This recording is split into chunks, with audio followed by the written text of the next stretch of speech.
할렐루야. 함께 지어져가는 교회 성도 여러분들을 주님의 이름으로 문안합니다. 지난주에 이어서 베드로전서 2장 18절부터 25절까지 말씀에 대해 함께 공부해 보도록 하겠습니다. 지난주, 금주 그리고 다음 주까지 이어지는 본문은 소위 말하는 가사 법전이라고 불리우는 내용을 담고 있습니다.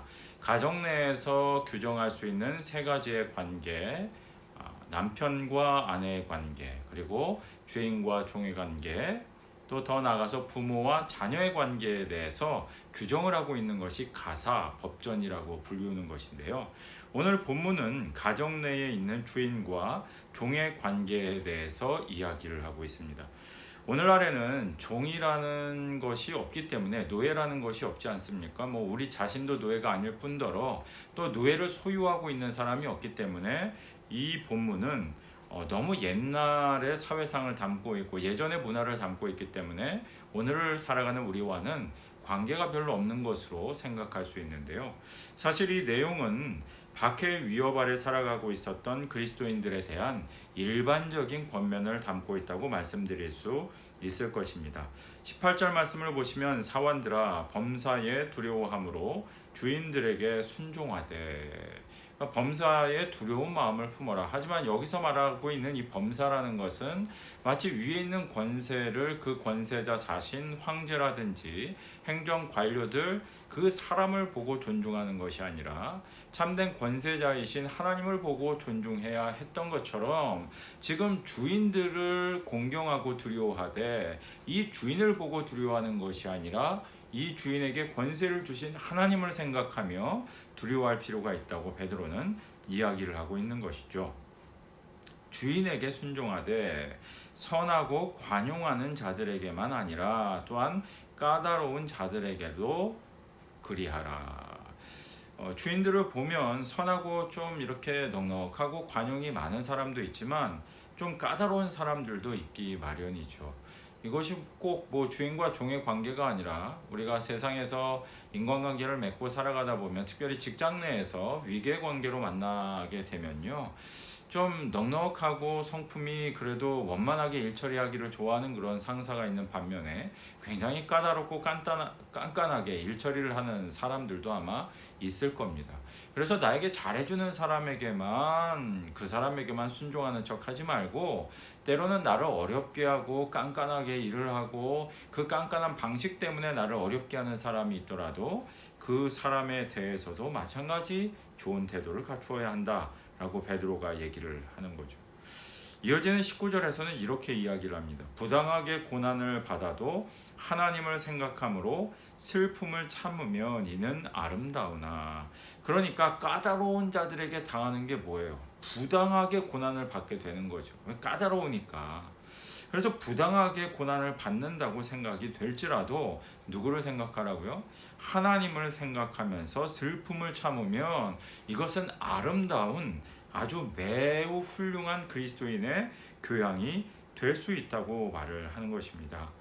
이어지는 20절에서는 죄가 있어 매를 맞고 참으면 무슨 칭찬이 있으리요. 잘못한 것이 있어서 내가 부당하게 고난을 받는 게 아니라 일 처리를 잘못하고 성격에 모간하고 말을 잘못하고 그래서 고난을 받는 거라면 그건 당연한 거 아니냐, 이런 이야기를 하는 거죠. 하지만 부당하게 고난을 받았을 때에 우리가 참을 줄 알아야만 그 속에서 훌륭한 품성과 그리스도의 인품이 드러날 수 있게 된다라고 이야기를 하는 것입니다. 그래서 하나님 앞에 그 성품이, 그 신앙이, 인격이 아름답게 된다라고 이야기를 합니다. 그런데 이 부당하게 고난을 받을 때 사실 참는 게 쉽지 않잖아요. 사실 정당하게 고난을 받아도 나를 괴롭히는 사람이 있으면 우리가 참기가 쉽지 않은데 하물며 부당하게 고난을 받으면 참기 쉽지 않겠죠. 그래서 그런 성정을 가지고 있는 우리들에게 베드로는 부당하게 고난을 받았지만 자신의 교양과 품성을 아름답게 보여주셨던 한 모델을 우리에게 제시해 줍니다. 그가 누굽니까? 바로 예수 그리스도이시죠. 21절 말씀, 이를 위하여 너희가 부르심을 받았으니 그리스도도 너희를 위하여 고난을 받으사 너희에게 본을 끼쳐 그 자취를 따라오게 하려 하셨느니라. 너희에게 본을 끼쳤다. 너희들에게 모델이 되어 주셨다. 그래서 어떻게 하기 위해서 너희들에게 예수 그리스도의 자취를 따라오게끔 하기 위해서 지금 모델로서의 본을 보여 주셨다는 거죠. 그는 죄를 범하지 아니하시고 그 입에 거짓도 없으시며, 그러니까 부당하게 고난을 당했다. 그런데 그분은 참으셨다라는 이야기를 하고 있는 겁니다. 친히 나무에 달려 그 몸으로 우리의 죄를 담당하시고 죽기까지 하시고 채찍에도 맞으셨지만 그는 우리처럼 불같이 타오르는 성정으로 살아가지 아니하시고 하나님께 영광을 올려 드렸다라고 이야기를 하고 있는 것입니다. 말씀을 마치도록 하겠습니다. 베드로는 오늘 말씀의 마무리 25절에서 다음과 같이 이야기를 합니다.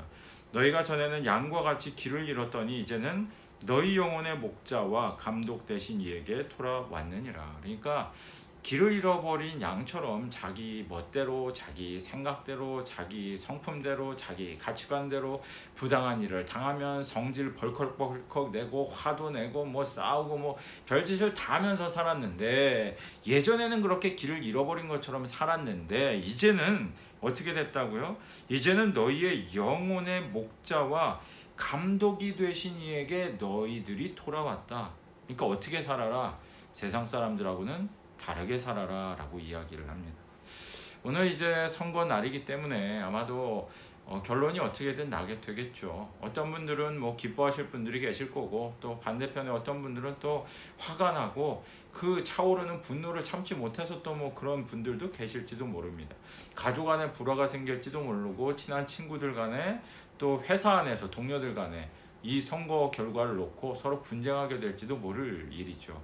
하지만 기억해야 할 것은 우리가 다른 사람들과 함께 살아가는 세상이기에 우리는 때로는 부당하고 내가 옳다고 느껴지는 일에 있어서도 참을 줄 알고 인내할 줄 알아야만 한다는 것입니다. 그것이 바로 부당한 고난과 박해 아래에서 살아갔던 그리스도인들에게 베드로가 주고 있는 권면인 것입니다. 똑같이 악으로 갚으려고 하지 말고, 똑같은 태도로 이겨먹으려고 하지 말고, 너희들은 선한 태도를 견지할 필요가 있다. 왜? 예수 그리스도를 뒤쫓아가기 위해, 그분을 닮기 위해 그렇게 살아갈 필요가 있다라고 이야기를 합니다. 사랑하는 성도 여러분들, 세상이 어떠하든지, 주변 사람들이 우리를 어떻게 몰아가든지 자신의 인품과 또 믿음과 이 교양이 무너지지 않고 자기 자신을 잘 지키며 살아가실 수 있는 여러분들이 되시기를 주님의 이름으로 축원드립니다.